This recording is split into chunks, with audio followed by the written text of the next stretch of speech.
Radovima u voćnjaku tokom zime pripremamo stabla za zimu, smanjujemo brojnost štetnika i infekcijski potencijal raznih patogena. Najmanju otpornost ima korijen koji je izložen najvećim oscilacijama temperature, a slabo je osiguran rezervama hrane. Samim tim možemo zaključiti da je obrada tla tokom zime važna agrotehnička mjera u voćnjaku, jer se time uništava korov oko voćaka ili grmlja bobičastog voća, prorahljuje se tlo, unose hranjiva u dublje slojeve bliže korijenu, te uništavaju neki štetni insekti, odnosno njihove ličinke tokom zimovanja. U današnjem videu pričati ćemo o navedenim poslovima, njihovoj važnosti i načinu provođenja određenih mjera u voćnjaku.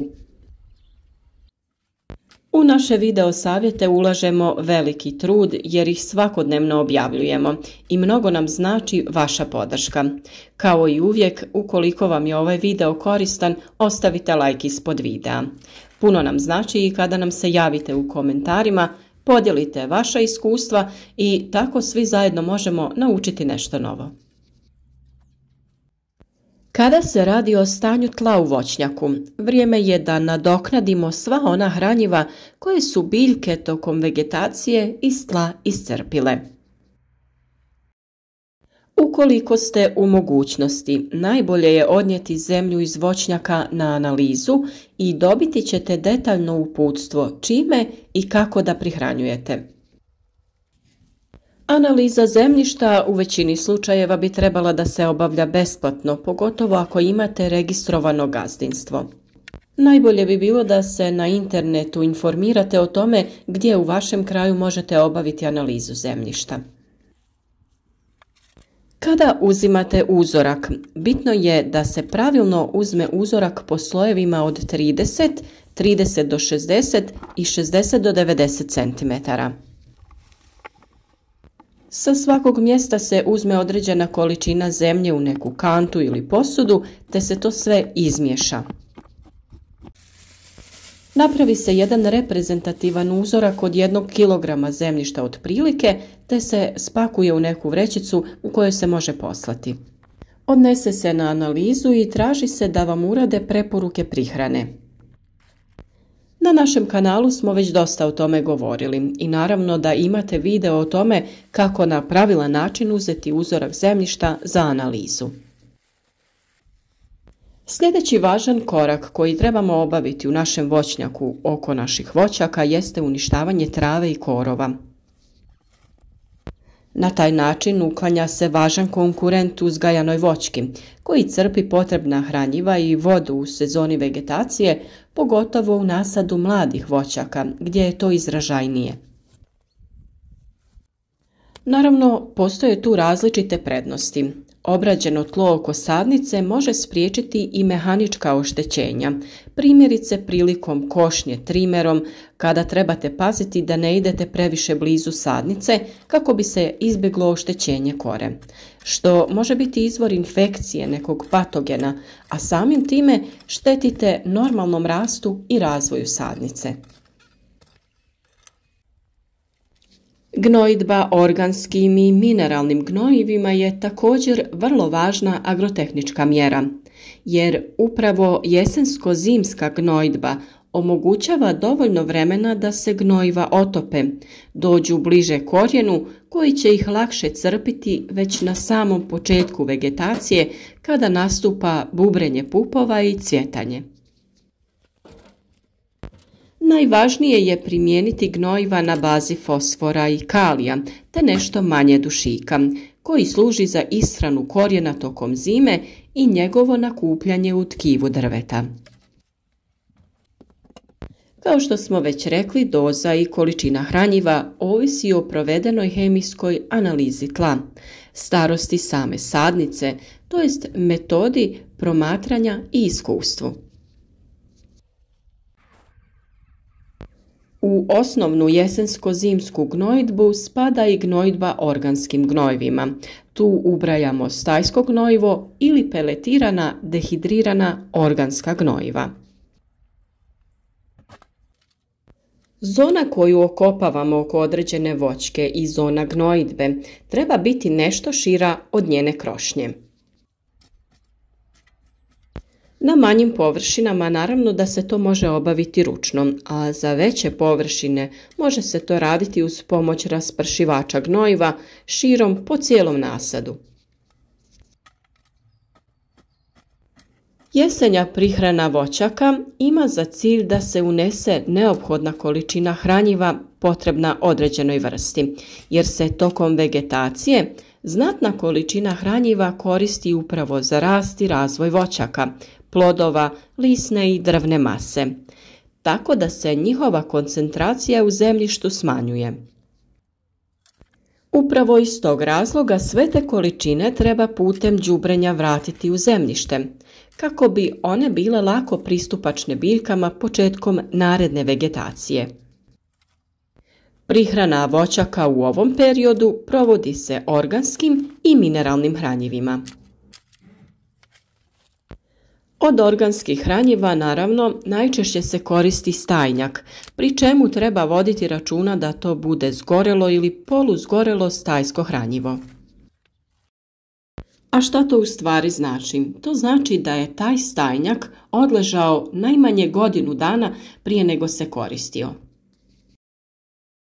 Također odlično je i da se koristi napravljeni kompost. Organska hranjiva imaju za cilj da poprave strukturu zemljišta, kao i da pospješe razvoj zemljišnih mikroorganizama koji potpomažu bolje usvajanje hranjiva iz zemljišta od strane voćaka. Pored organskih, neophodno je u zemljište unijeti i mineralna hranjiva u količini otprilike od 400 do 800 kg po hektaru, u zavisnosti naravno od starosti voćnjaka i obezbeđenosti zemljišta sa osnovnim hranjivim elementima. U ovom periodu treba koristiti mineralna hranjiva koja u sebi ne sadrže ili imaju mali procenat dušika, dok je sadržaj kalija i fosfora povećan. Idealno bi bilo imati sistem kap po kap, da se može davati vodotopivo hranjivo sa vodom u manjim količinama, a češće. Jer nije isto dati po jednom stablu 2 kg nekog NPK ili to podijeliti na 5 dijelova. Biljka to ne može odmah sve usvojiti niti potrošiti. Sadnice u prvoj godini treba da dobiju negdje oko 150 do 200 g NPK po stablu. U jesen prije svega fosfora i kalija. Formulacije otprilike 7-20-30, 8-16-24, a starije voćke trebaju da dobiju po 500 g. Evo za primjer recimo da breskva u odnosu na šljivu troši duplo više hranjivih materija. Sve je ovo naravno rečeno orijentaciono i za tačne količine i formulaciju stvarno je neophodno da uradite analizu zemljišta, pogotovo ukoliko se radi o ozbiljnoj proizvodnji i većim voćnjacima. NPK sa više fosfora i kalija koriste se prvenstveno iz razloga što voćke u fazi mirovanja ne usvajaju ova hranjiva, a dušik se lako pod utjecajem padavina ispira i prenosi u dublje slojeve zemljišta gdje je nedostupan voćkama, dok se fosfor i kalij sporije razlažu i dostupni su biljkama u dužem periodu. Dušična hranjiva je zbog toga mnogo bolje i efikasnije dodati u toku vegetacije, otprilike od marta do maja, kada ih voćke maksimalno mogu iskoristiti. Kada se radi o dodavanju hranjiva u tlo prije podizanja voćnjaka, tada se to radi prije oranja, i to tako što ćete prvo dodati mineralna, a potom organska hranjiva, pa tek onda vršiti oranje ili frezanje zemljišta u voćnjaku. Na ovaj način se hranjivo polaže u zonu korijenovog sistema. Ako se zna da kalij i fosfor izuzetno sporo migriraju kroz zemljište, onda je lako shvatiti prednost ovakvog načina unošenja hranjiva. Također, ovakvim načinom se ne pospješuje rast korova što se klasičnim načinom radi.